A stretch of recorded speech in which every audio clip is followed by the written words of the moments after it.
नमो अरिहन्ताणं नमो सिद्धाणं नमो वायरीयाणं नमो वज्रायाणं नमो लोये सवसाहुणं मंगलम भगवान वीरो मंगलम गौतमो गणी मंगलम कुंद कुंदाद्यो जैन धर्मोस्तु मंगलम सर्व मंगल मांगल्यम सर्व कल्याणकारकम प्रधानम सर्वधर्माणां जैनम जयतु शासनम।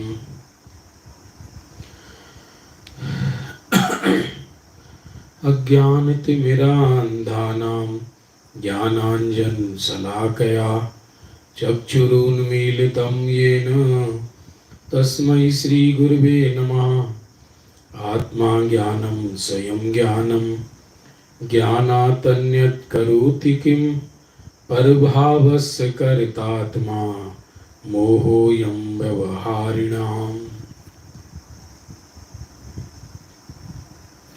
सकल गेय ज्ञायक तदपि निजानंद रसलीन सोजनेन्द्र जयवंत नित अरिरज रहस बीन।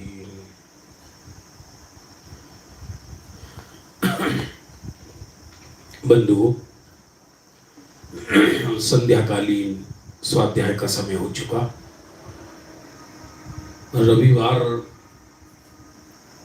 रविवार ये विशेष में संडे स्पेशल में संध्या काल में प्राचीन कवियों के भजनों के अर्थ चल रहे हैं,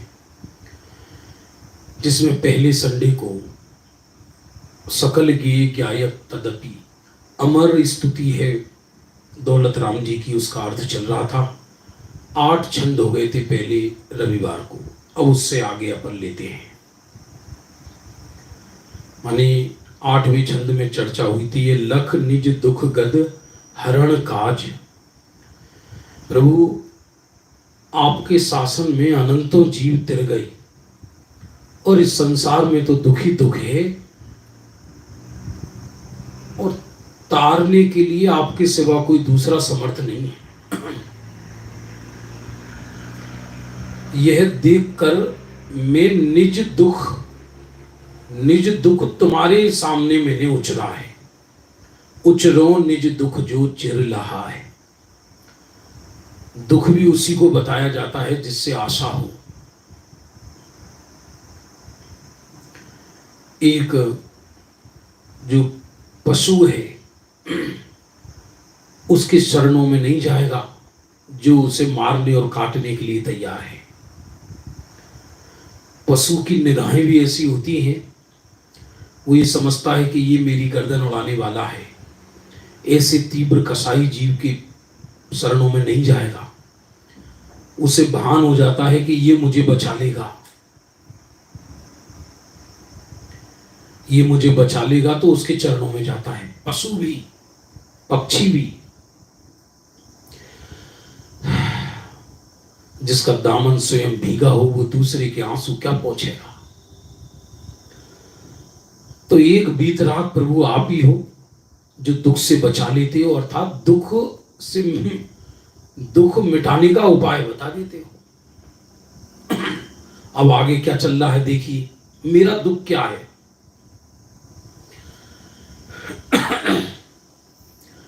मैं भ्रम्यो अपन पो बिसरे आप, अपनाए विधि फल पुण्य पाप, निज को पर को करता पिछान, पर में अनिष्टता इष्ट ठान। मैं अपने आप को भूल गया हूं भ्रम से, और अपने आप को भूल गया तो फिर कर क्या रहा हूं मैं अपने आप को भूलकर? पुण्य पाप के फल को अपना लिया है।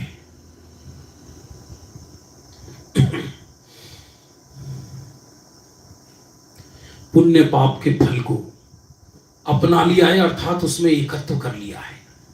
जरा विचार करो, अतीत काल में नजरें उठाकर देखो अपने जीवन की ओर। कभी हर्ष, कभी शोक, कभी दुखी, कभी क्रोध, कभी मान, कभी माया, कभी लोभ, कभी निराशा, कभी आशा। जीवन भर यही तो किया है। ये पुण्य पाप को अपनाना है। आत्मा के प्रदेशों में तो कोई पुण्य पाप घुस नहीं जाता।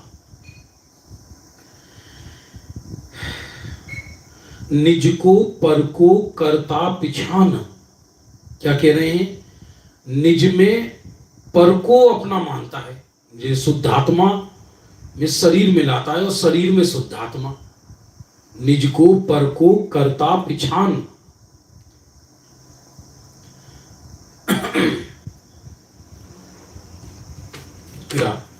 निज को पर को करता पिछान।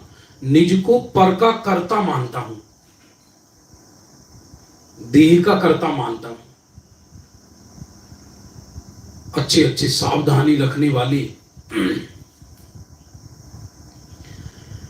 देह को कोई बचा पाता है क्या?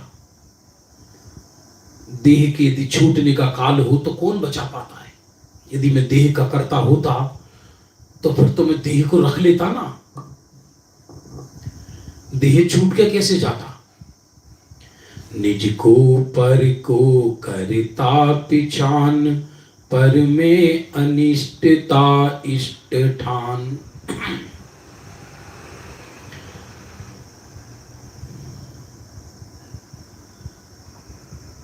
यही दुख का कारण है। पर में इष्ट अनिष्टपना 24 घंटे रहता है। 24 घंटे। दो शब्दों में सारी जिंदगी जा रही है। हटाओ जुटाओ, हटाओ जुटाओ। ये इसको हटाओ, इसको लाओ, इसको हटाओ, इसको लाओ। इन दो शब्दों में सारी जिंदगी जा रही है। किन्हीं पर पदार्थों में हित बुद्धि हो जाती है, किन्हीं पर पदार्थों में अहित बुद्धि हो जाती है। पदार्थ तो ना हितकारी है ना अहितकारी है।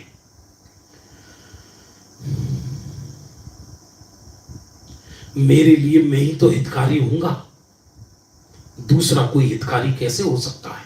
वस्तु व्यवस्था ही नहीं है ये। आकुलित भयो अज्ञान धार, जो मृग मृग तृष्णा जानवार, तन परिणति में आपो चितार, कबहू ना अनुभयो स्वपद सार। अपनी कथा बता रहे हैं सर्वज्ञ देव के आगे। आकुलित भयो अज्ञान धार, प्रभु मैं अज्ञान को धार के आकुलित हो गया हूं। आकुलता स्वरूप में नहीं है, आकुलता बाहर भी नहीं है, आकुलता अंदर भी नहीं है, आकुलता बीच में है, अज्ञान में है।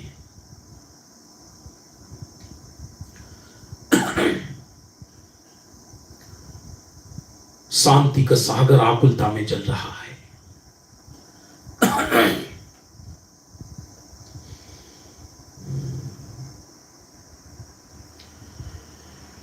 आनंद स्रोत बह रहा और तू उदास है, अचरज है जल में रह के भी मछली को प्यास है।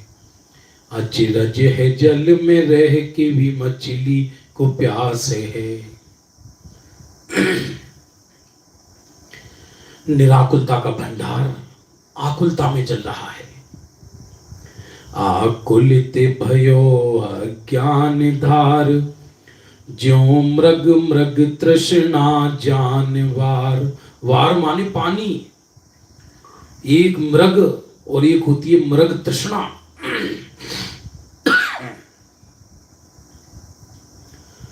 रेगिस्तान में मृग होते हैं तो गई, और वहां पर पानी नहीं है, लेकिन रेत की चमक को पानी मानकर उसमें झपट्टे मारता है मृग,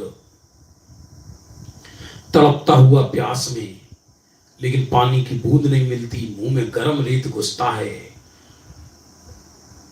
आग लग जाती है शरीर में। और तृष्णा में ही पानी, तृष्णा में ही जीवन गवा देता है। ये मृग की बात हुई, अब जरा अपनी बात कर लो।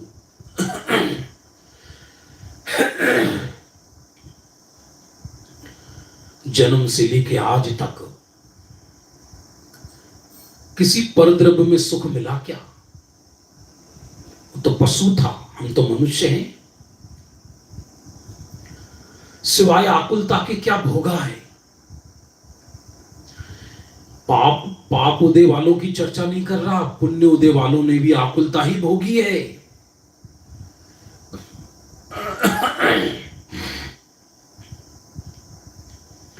और तन परिणति में आपो चितार, कबहू न अनुभवो स्वपद सार।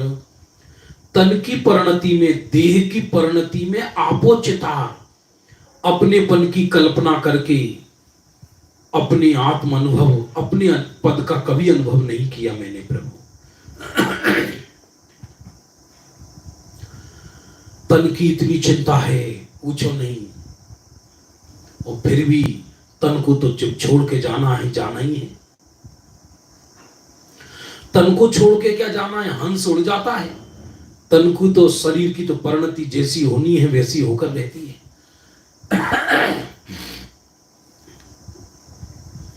उस परिणति को कोई बदल नहीं सकता। देह की परिणति को, यदि कोई देह की परिणति को बदल ले बंधुओं, तो हम तुम तो अपने को असमर्थ कह सकते हैं। तद्भव मोक्षगामी 63 सलाखा पुरुष, जिनको निहार नहीं होता, पसीना आदि नहीं आता, परेशानी नहीं होती जिनको,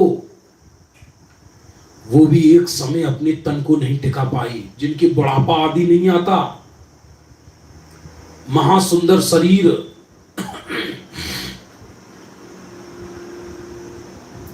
उनके शरीर में भी दाहे रोग हो गए। वहां कौन सा वायरस घुस गया? बाहर का बहाना निमित्त तो कुछ भी बने।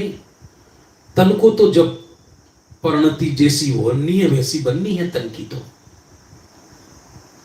हमें अच्छा नहीं लगता पेड़ का पत्ता झड़ता हुआ, लेकिन ये तो उस समय उसको झड़ना ही है, दूसरा निकलने को तैयार है। यदि पत्ता वो नहीं झड़ेगा तो दूसरा कहां से आएगा?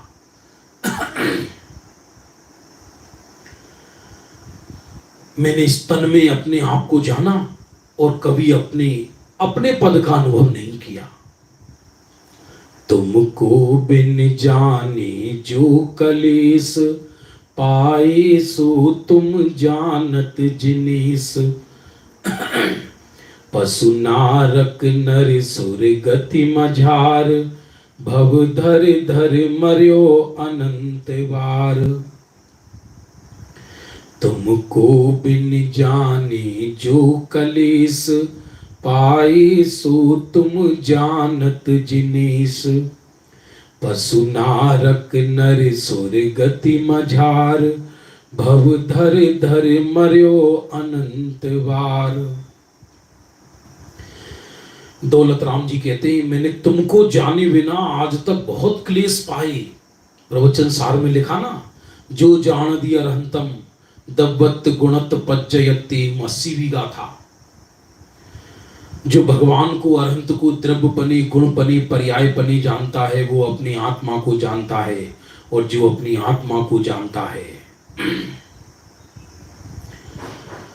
उसका मोह नाश को प्राप्त होता है, और जिसके मोह नाश को प्राप्त होता है वह सुख प्राप्त करता है। जैसे एक बालक बिछड़ गया हो, दुनिया में खो गया हो, बिना मां के अनंत कष्ट उठाए उसने। प्रभु तुमको जाने बिना मैंने अनंत कलेश उठाई। ये कहते कि निज को जाने बिना अनंत कलेश पाए। ये क्यों लिखा कि तुमको बिन जाने जो कलेश? ये क्यों लिखा? ये इसलिए लिखा कि तुमको बिन जाने जो कलेश, क्योंकि स्तुति चल रही है ना, ये प्रथम भूमिका में तो अरहंत से ही अपना मिलान होता है। अरहंती तो सत्य तत्व को बताने वाले हैं। तो यदि जिसने अरहंत को नहीं जाना, सच्चे देव गुरु धर्म को नहीं जाना, वो तीन काल तीन लोक में अपनी आत्मा को नहीं जान सकता। टोडरमल जी ने भी 9वें अधिकार में सम्यक्त्व के विभिन्न लक्षणों समन्वय में वर्णन किया है। तुमको बिन जाने जो कलेस पाए, सो तुम जानत जिनेस। पशु नारक नर सुर गति मझार, भव धर धर मर्यो अनंत बार। पशु नारक नर सुर गति मझार, ओहो भूल करे अपना घर, जाने कितनों के घर हमको जाना पड़ा। भूल करे अपना घर, जाने कितनों के घर हमको जाना पड़ा। पशु गति का बड़ा भारी दुख लिखा है उसमें। चीरा गया, फाड़ा गया त्रियंच गति में। पशुओं के यदि दुख देख लो ना, रोटी ना भाए। एक बार किसी भैंस का, कुत्ते का, बिल्ली का, गाय का चेहरा देख लेना, ये कभी हंसते नहीं है।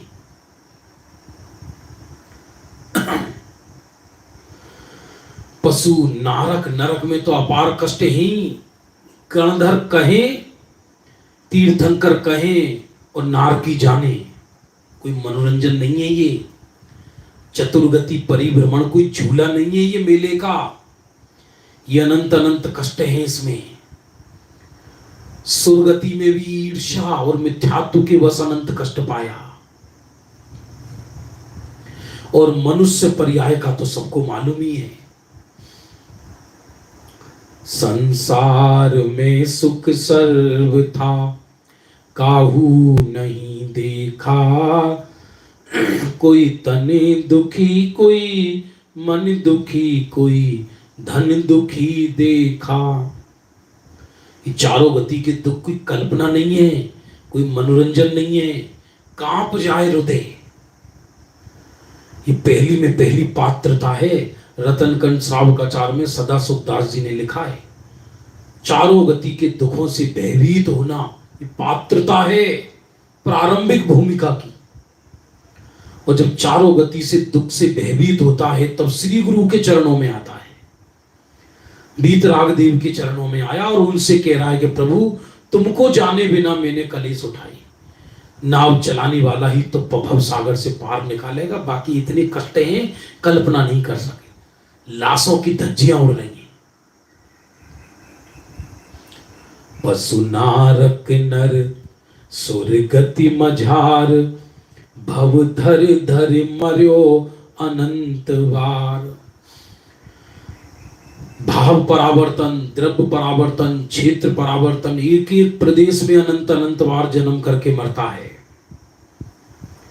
नरक गति में मान लो 33 सागर की आयु पाई और मिनिमम 10,000 वर्ष। तो 10,000 वर्ष एक समय, 10,000 वर्ष दो समय, 10,000 वर्ष तीन समय, ऐसे एक एक समय बढ़ाकर 33 सागर पूरी करता है। नरक में जन्म लेता है क्रम क्रम से। हर प्रदेश में जन्म लेता है क्रम क्रम से। जन्म मरण के सिवा और हुआ ही क्या है।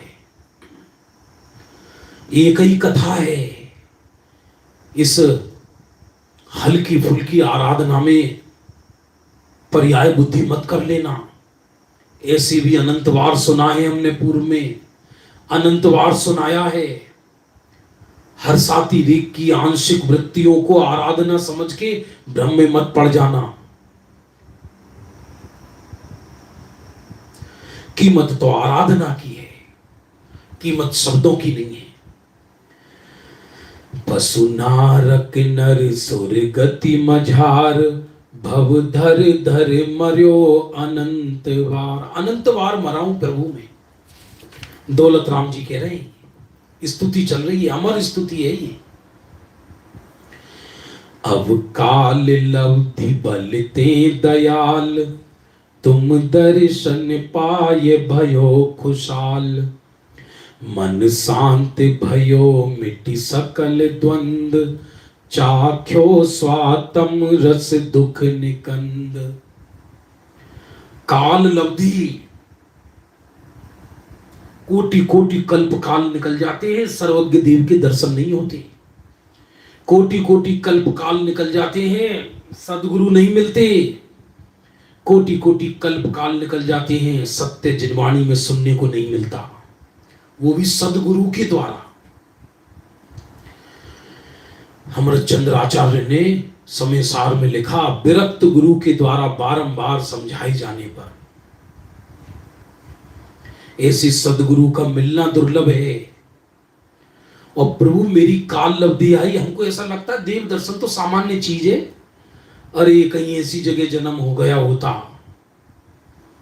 कि सुबह सुबह उठते ही माँ हाथ में झाड़ू दे देती, जाओ सड़क साफ करके आओ।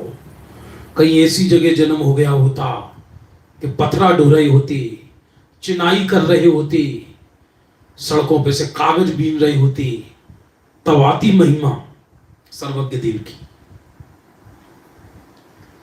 तब क्या आती, तब उस पर्याय में लीन हो जाता है। और अब करोड़ों करोड़ों कल्प काल बाद मेरा भाग्य जागा है, जो आपके दर्शन पाकर मैं खुशहाल बना हूं। इसलिए ज्ञानी जीव जिनेंद्र दर्शन के बिना मुंह में पानी नहीं डालते। जिस दिन जिनेंद्र का दर्शन नहीं मिला, उस दिन समझो सूतक लग गई। जिस दिन घर पे कोई सदगुरु या धर्मी नहीं आए, समझो उस दिन शमशान वत है। और जिस दिन भोजन में से किसी धर्मी का, किसी अतिथि का विभाग नहीं हुआ, वो भोजन अभक्ष है।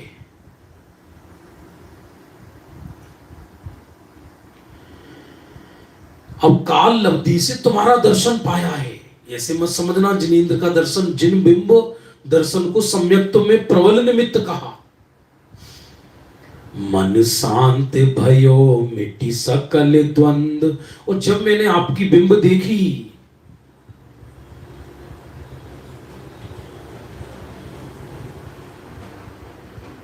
मन शांत भयो मिटी सकल द्वंद। और जैसे ही मैंने आपकी शांत मुद्रा देखी, तो प्रभु मेरा माथा भी शांत हो गया। दरअसल हमें भगवान के दर्शन पूजन करना नहीं आता। हम कोर्स लेकर जाते हैं, कुछ ना कुछ बड़बड़ाते रहते हैं मंदिर में प्रतिमा के आगे। यदि हम नहीं बड़बड़ाएं तो हमें लगता है कि कुछ नहीं जानता, ऐसे ठूंठ जैसा खड़ा है।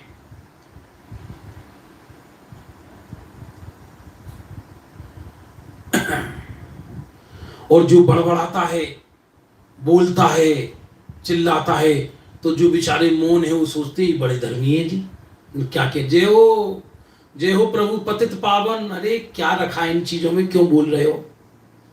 थोड़ी देर शांति रखो ना भगवान के आगे।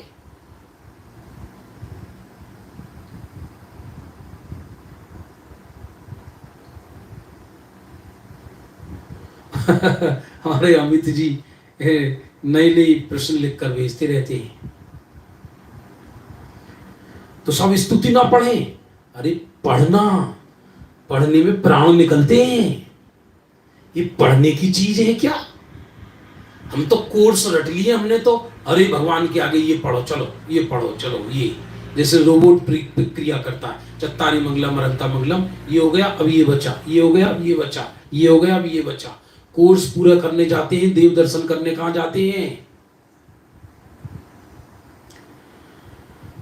जबकि घंटों श्वेत जिन बिंब को देखता रहे, हो गई भक्ति, हो गई पूजन, हो गया स्तोत्र। उनकी शांत मुद्रा से जो मन शांत होगा वो अद्भुत होगा।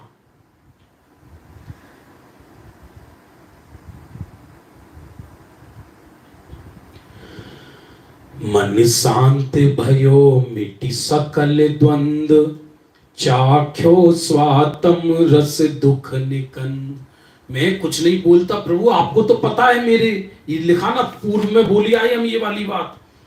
तुमको बिन जाने जो कलेस पाए सो तुम जानत जिनेस। तुम जानते हो, अब जब तुम जानते हो तो मैं तुम्हें बार बार क्या कहूं कि मैंने कौन से दुख झेले। बस केवल देखते रहो। और जैसे ही जिन बिंब को देखा, संपूर्ण द्वादशांग का सार आ गया उसमें। मैं भी ऐसा हूं, और अंतर्मुख दृष्टि हो गई।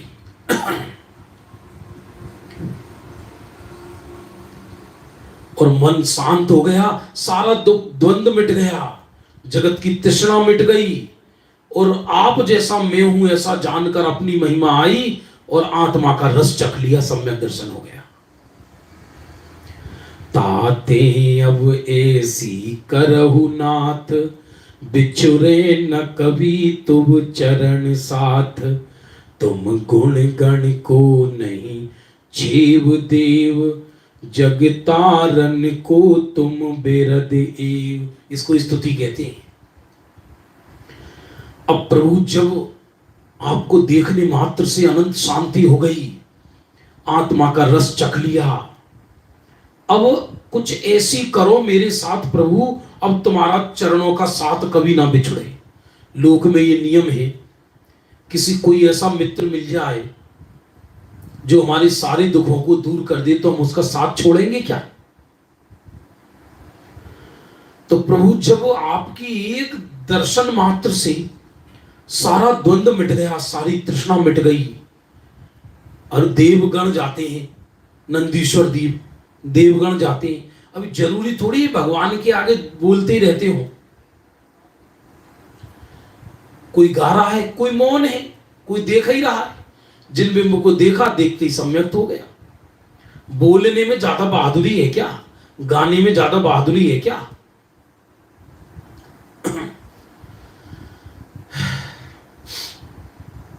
हाँ, कभी भक्ति लबलबा गई, अंदर से भक्ति बढ़ गई तो छलक छलक कर बाहर आ जाती है, तो वचनों में भी आ जाती है। ऐसी बात नहीं है, वचनों में आ भी जाए, नहीं भी आए। नियम तो यह है, आनंद के समय आंखें बंद हो जाती हैं और वचन बंद हो जाते हैं। तो जैसी जिनेंद्र को देखा, मूर्ति नैनों में बस गई तो आंखें बंद हो गई। और मैं भी आप जैसा हूं, तो पर्याय ने स्वरूप को विषय बना लिया, तो आनंद आया। अब प्रभु ऐसा कर दो जो तुम्हारा साथ ना छूटे। तो अब तो ये दो ही उपाय हैं। क्षेत्र की अपेक्षा तो सिद्ध सिद्ध बन जाओ, तो सारे प्रभु वहीं मिलेंगे। और भाव अपेक्षा उन जैसे अपने प्रभु में समा जाओ, तो व्यवहार से कहा जाएगा कि तुम्हारा अनुभव हो गया। पर द्रव्य का तो अनुभव हो ही नहीं सकता, कोई कर ही नहीं सकता। कोई क्या परमात्मा का अनुभव खुद कर सकता है क्या? ईश्वर का अनुभव कर सकता है क्या कोई? ईश्वर जैसी अपनी आत्मा का अनुभव कर सकता है, क्योंकि प्रत्येक आत्मा ईश्वर है। और व्यवहार से कहा जाएगा मैंने तुम्हारा अनुभव कर लिया। तुम गुण गण को नहीं छेव देव, आपके अनंत गुण हैं, इतने गुण हैं। छेव माने किनारा, छोर, तुम्हारे गुणों का कोई और छोर नहीं है। इतने गुण हैं आपके अंदर। सारी धरती कागज बनाऊं, अनंत समुद्रों की स्याही लाऊं, हो न सके गुणगान प्रभु जी तेरा, कैसे करूं गुणगान। कैसे करूं गुणगान प्रभु जी तेरा, कैसे करूं गुणगान। अरे गोखुर में नहीं सिंधु समावे, पक्षी लोक का अंत न पावे। अनुपम चीज महान प्रभु जी तेरा, कैसे करूं गुणगान। कैसे करूं गुणगान प्रभु जी तेरा, कैसे करूं गुणगान। आपके गुणों का पार नहीं है, और मैं साधारण आपकी भक्ति करने आया हूं। भक्ति में तो विनम्रता होती है ना। भक्ति ऐसे थोड़ी की जाती है, आप भी भगवान हो प्रभु, मैं भी भगवान हूं, मैं तो लाचारी से आपके पास आ गया हूं। ये भक्ति नहीं, उद्दंडता है, अध्यात्म के नाम पर छल है। तुम गुण गण को नहीं छेव देव, हे देव तुम्हारे गुणों का कोई और छोर नहीं है, फिर भी मुझे तो आपका एक गुण पसंद है। कौन सा? जग तारन को तुम बिरद एव, आप में दुनिया को तारने का यश है, ये गुण मुझे पसंद है। व्यवहार स्तुति में यही वचन बोले जाते हैं। बिरद माने यश। जैसे गांव में मोहल्ले में कोई व्यक्ति का ऐसा यश हो जाए, ये लोगों का काम करा देता है, तो व्यक्ति उसे लोग ईसा मसीह कहने लगते हैं। उसे इसे लोग कहने लगते, साहब हमारे मोहल्ले में परमात्मा रहता है, सब देवता है, सबकी हेल्प करता है। और ऐसे लोगों की अर्थियों में लाखों हजारों हजारों लोग जाते हैं, कहते भैया गांव में कोई किसी की हेल्प करता हो, सहायता करता हो, भैया गांव का देवता चला गया। एक गांव पति जो होवे, सो भी दुखिया दुख खोवे, तुम तीन भुवन के स्वामी, दुख मेटहु अंतर जामी। तुम आप में अनंत गुण हैं, लेकिन मुझे आपका एक गुण पसंद है सबसे अधिक। क्या? कि आपका बिरद माने यश है कि आप सबको तारते हो। जग तारन को तुम बिरद एव, आपका ये बिरद है। अब आप अपने बिरद को रख लो, इसका मतलब अब आप मैं भी तरी जाऊंगा, क्योंकि आप तारणहार के नाम से प्रसिद्ध हो और मैं आपके चरणों में आया हूं, तो मैं जगत में कैसे रह सकता हूं? जबकि भगवान तारेंगे नहीं, भगवान तो उसका स्वरूप पता बताएंगे और भगवान को देख के ये खुद ही तर जाएगा और व्यवहार से ये कहने में आएगा कि तुमने तार दिया। और क्या है? आत्म की, बहुत जल्दी ले रहा हूं मैं इसको, क्योंकि अब रविवार को ही लेते हैं विषय।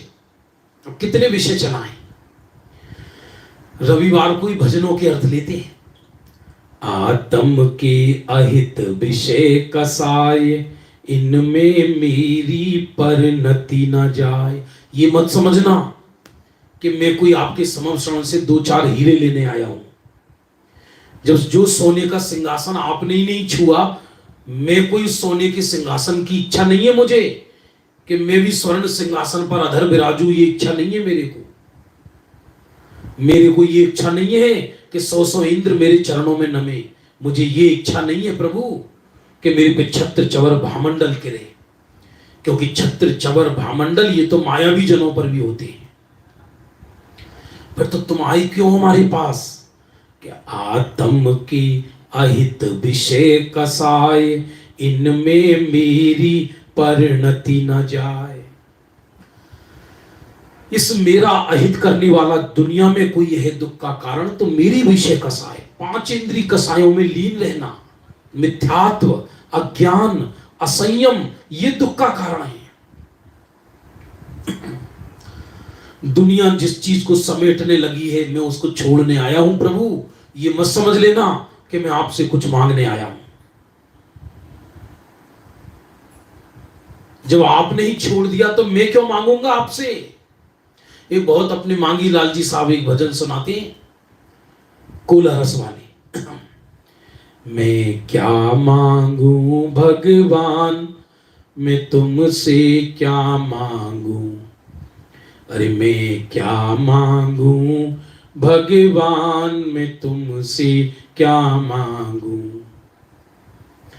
ओ मेरे रोम रोम में बसे हुए हो आप, ओ मेरे रोम रोम में बसे हुए जब आप, और फिर क्या मांगू, ओ मैं क्या मांगू भगवान, मैं तुमसे क्या मांगू। अनीता जी कह रही है पूरा सुना दूं। अरे ये पूरा सुना दूंगा तो ये बीत राग की स्तुति का अर्थ रह जाएगा। इसलिए ये मत समझना प्रभु जब मैं आप जैसा ही हूं तो मैं क्यों मांगूंगा आपसे कुछ। और यदि मैंने आपसे मांग भी लिया तो आप तो बीतरागी हो, देते नहीं, और कदाचित आपने दे भी दिया तो मैं आपके वैभव को भोगूंगा या अपने वैभव को भोगूंगा? तो फिर आए क्यों हो? कि मैं तो ये कहने आया हूं, आत्म के अहित विषय कसाय, इनमें मेरी परिणति न जाए। इनमें परिणति न जाए, मुझे नहीं चाहिए कुछ। मैं रहूं आप में आप लीन, सो करो हूं जो निजादीन। एक चीज मांगने आया हूं मैं, कि मैं अपने अधीन हो जाऊं, अपने आप में लीन रहूं। अपने अधीन जो है, पराधीन जैसा दुखी नहीं दुनिया में कोई, और निजाधीन जैसा सुखी नहीं। और डॉक्टर साहब ने संकल्प दिवस वाले दिन एक ऐसा गजब का शब्द बोला, मन भारी हो गया। यदि भगवान मुझे मुक्ति देने आएंगे तो मैं मांगूंगा नहीं उनसे। मुझे यदि भगवान ये कहेंगे कि आओ मैं तुम्हें मोक्ष ले चलता हूं, तो मैं मना कर दूंगा कि कोई जो मुझे मोक्ष लेके जाए, ऐसा मोक्ष मुझे नहीं चाहिए। क्योंकि जो मोक्ष गिफ्ट में दे सकता है वो फिर क्रोध से मोक्ष को छीन भी सकता है। याद रखना, पराधीनता से प्राप्त हुई वस्तु में दीनता आती है, गौरव नहीं आता। मुक्ति किसी की गिफ्टेड वस्तु नहीं है जो कोई दे दे। और यदि मुक्ति किसी की गिफ्टेड वस्तु होती तो कभी भी छीन सकता था। प्रभु मुझे आपसे कुछ नहीं चाहिए, बस मैं मेरे निजाधीन रहूं, अपने ही अधीन रहूं बस में। ये कला मुझे सिखा दो जो कला आपने सीखी है, कि तीनों लोक में रहकर, तीनों लोक से आप क्षुभित नहीं है। हम 24 घंटे क्षुभित रहते, यहां ये क्यों? अरे होने दो ना। समुद्र का पानी खारा नहीं होगा तो क्या होगा? ये तो जगत का स्वरूप ही ऐसा है ना। अनंत बल के धनी शांत बैठे हैं, और जो एक परमाणु नहीं पलट सकते वो अशांत हैं। किस बात से? कि जगत ऐसा क्यों है? इनको कभी मुक्ति नहीं होगी फिर हमको।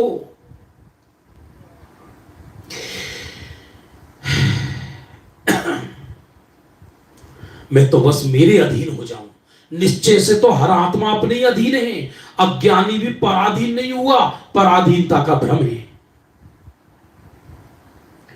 तो प्रभु मैं कुछ नहीं चाहिए मुझे। कोई आपने कम दे दिया क्या? ये कह दी, ये बताओ, चक्रवर्ती का नौकर बनना योग्य है या चक्रवर्ती बनना योग्य है? अब किसी चक्रवर्ती ने तुम्हें यही कह दिया कि तुम भी चक्रवर्ती हो, हमें क्यों नमस्कार कर रहे हो? तो ये बड़ा गिफ्ट है। ये चक्रवर्ती तुम्हें अपना सामंत बना ले, ये बड़ा गिफ्ट है। भगवान हमें अपने चरणों में रख ले, ये बड़ा उपकार है। या भगवान हमें भगवान बनने की कला बता दे, ये बड़ा उपकार है। जरा बता दो आप।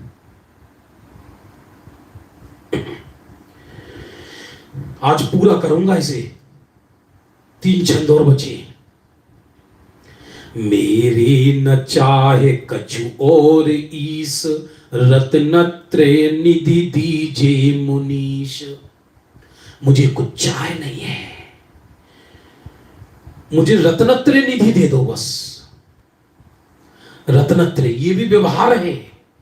जब मैं अपने को प्रभु स्वीकार करता हूं, इसी का नाम रत्नत्रय है। प्रभु को देखकर मुझे मेरे प्रभु पने का भान आता है, तो मेरी परिणति मुझे स्वीकार कर लेती है, इसी का नाम रत्नत्रय है। मेरी न चाहे कछु और ईस, रत्नत्रय निधि दीजे मुनीस। मुझ कारज के कारण सुआप, शिव करहु हरऊ मम मोह ताप। बहुत बढ़िया छंद है ये। मुझ कारज माने मेरे सुख रूपी कार्य के आप ही कारण हो। आप कहोगे एक तरफ ये कहते हैं कि एक द्रव्य दूसरे द्रव्य का कर्ता नहीं है, एक तरफ कह रहे हो मेरे सुख का कारण भगवान है, और एक तरफ कहते हो भगवान सुख नहीं देते। आप एक बात पे तो अचल रहो कि दोनों बातें समझना चाहिए। भक्ति और भाषा में यही कहा जाता है, व्यवहार भाषा में आप बिना कारण हित करते हो। दुनिया में भाई साहब कोई किसी की चिली उंगली पर भी मुतेगा नहीं। अर्थ समझ रहे हो इसका? पुरानी कहावत है ये। आदमी स्वार्थ विचार कर दूसरे का उपकार करता है, लेकिन एक जगत में सर्वज्ञ देव ऐसे हैं जो बिना कारण जगत का उपकार करते हैं।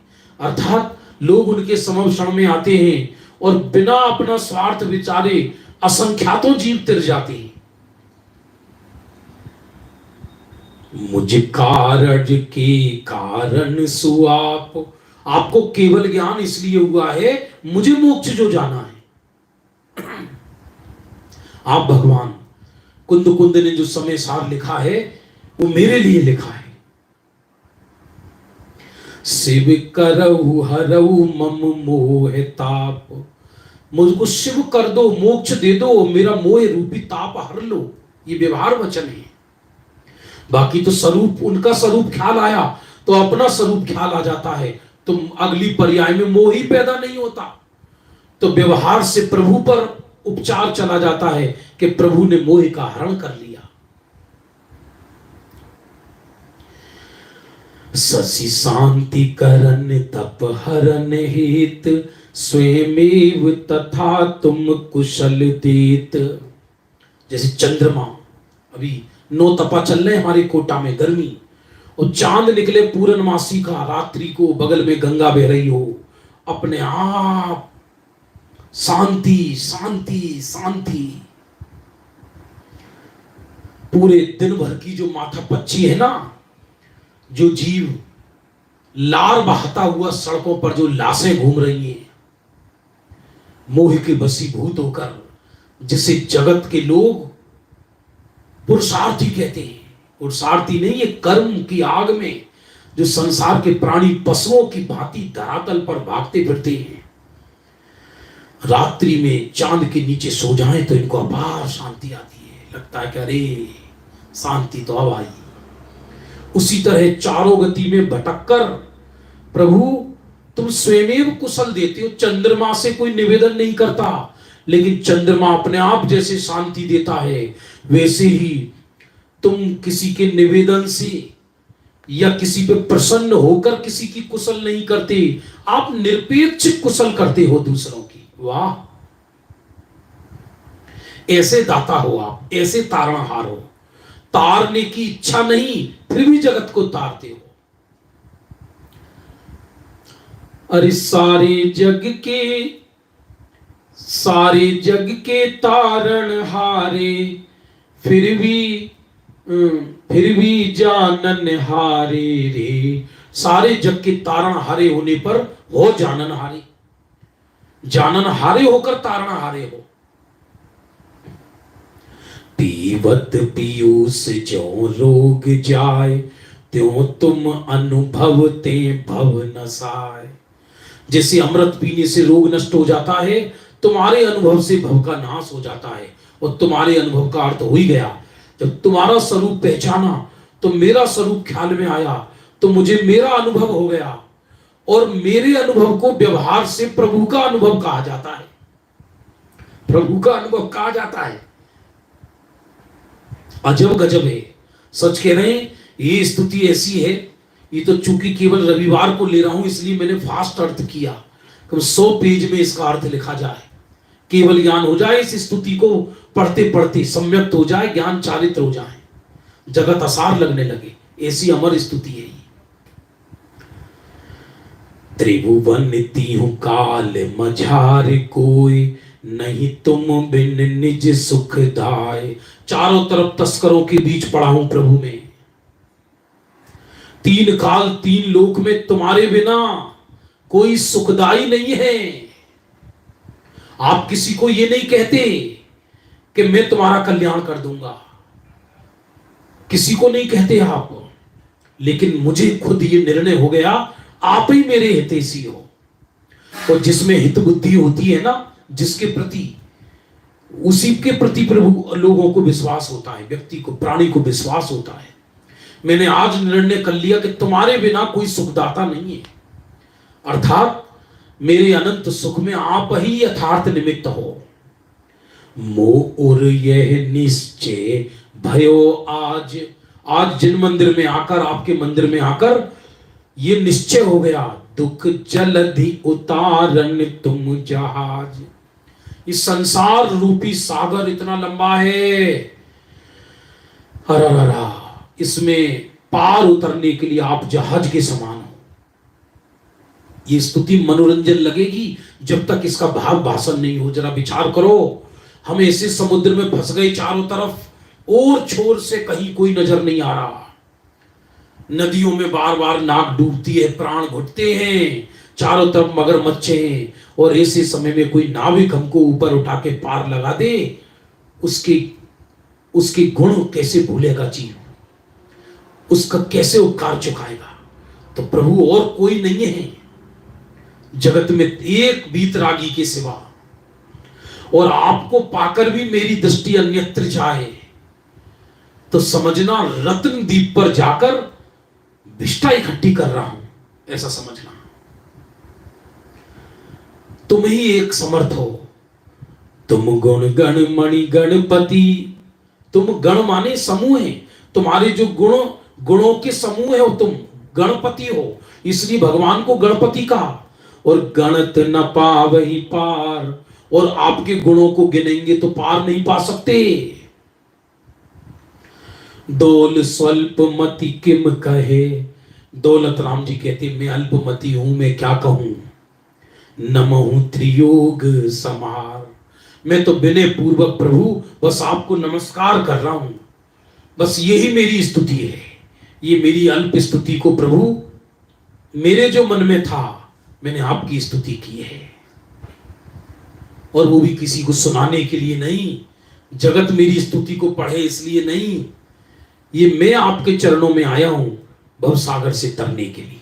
इस प्रकार दौलत राम जी की अमर वंदना है ये स्तुति। सकल गेय गायक तदपि, बहुत फास्ट समझ लीजिए, यदि मैं चला सकता था तो इसमें 18 छंद थे तो 18 दिन लगते, यदि इसका विस्तार से अर्थ समझना था तो। फिर भी केवल रविवार को भजनों के और स्तुतियों के अर्थ लेते हैं तो ज्यादा विस्तार नहीं कर सकते। आज समय हो गया, अगले रविवार को पुनः प्राचीन कवियों के और नई नई भजन वैराग्यमयी लेकर आएंगे। कल सोमवार से प्रातः काल का कार्यक्रम हमारा यथा समय प्रारंभ रहेगा। 8:30 से सिद्ध पूजन की जयमाला का अर्थ चल रहा है, बहुत वैराग्यमयी, और रात्रि में सुभाषित रत्न संधो है 7:15 से। जा वाणी के ज्ञान ते सूझे लो कालो, सुवाणी मस्तक नमु सदा देत ती हुंदो।